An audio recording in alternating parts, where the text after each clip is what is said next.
Groupon is building the daily habit in local commerce, offering a vast mobile and online marketplace, connecting online buyers to merchants, and allowing them to save on amazing things to do, see, eat, and buy. Groupon is now operating in 26 countries and over 500 markets worldwide, with 50 million active customers and 1 million merchants, supported by a workforce of more than 8,000 employees worldwide. Groupon is not anymore an email deal company. Groupon is aware that more and more people conduct business with the smartphone in their pocket. It is nowadays mostly a mobile business, accounting for 60% of Groupon's transactions worldwide.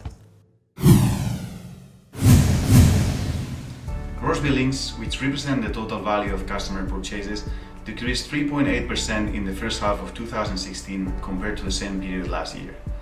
This is mainly due to the international markets, where Groupon exited operations in 19 countries in the last 12 months.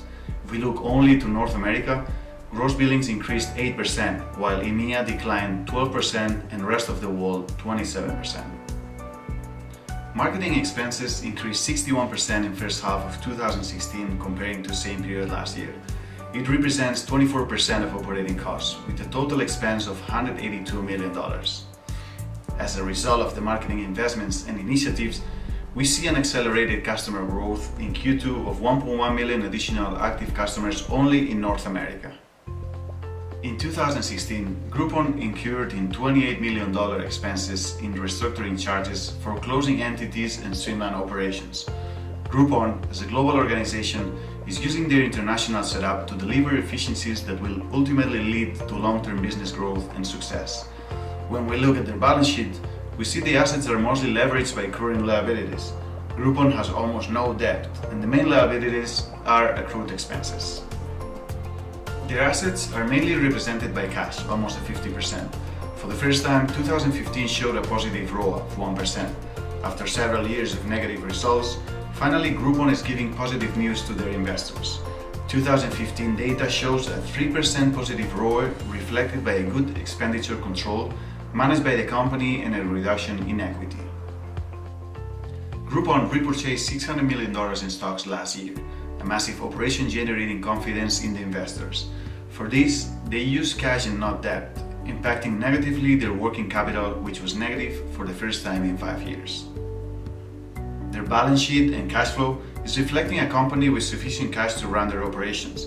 However, with their expansion plans, they need to start leveraging these plans with debt and not with current cash, as this seems to start impacting their working capital. Groupon's future value is strongly linked to its recent past. The recent restructuring has made the company much leaner and more profitable. Groupon is continuing to refine inventory management, shipping, and processing to generate further cost reductions. Groupon continues to aggressively invest to support new growth from acquisitions, expand their product range, and to develop a new technology. Groupon's innovations are juicing their growth of market share and of share of wallet. The mobile platform has quickly become a key value driver for Groupon. The weaker euro and plunge in the pound negatively impacted 2016 figures and are likely to damage earnings until the full fallout of Brexit are felt. However, the US dollar is expected to continue to gain in strength, and overall value will be buffered by a stronger US dollar.